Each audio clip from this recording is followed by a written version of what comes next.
when I'm making a video, try to think about what's happening in the world and what history lesson can I use that current moment to funnel like the history lesson into.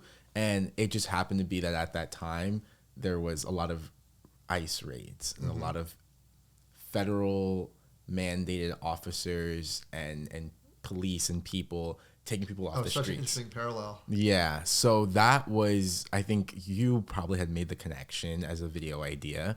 And with help of Daniel and of course doing like some back end research after we like made up the script, I realized that there is a long-standing tradition in Boston of hiding fugitives, and specifically fugitives, not necessarily someone who like killed a family and is running away, but someone who like is just existing and doesn't deserve to be apprehended and detained and in some That an cases unjust tortured. law might target unjust them. law. I think that's the important thing.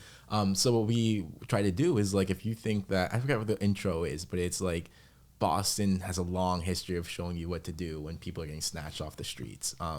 And then we went into the story. We talked about Lewis Hayden. We talked about the crafts. I think what was the last? Anthony Burns. Yeah, was the last person that we referenced. And these are all people who had, in some ways, been fugitives. Really creative stories like the crafts.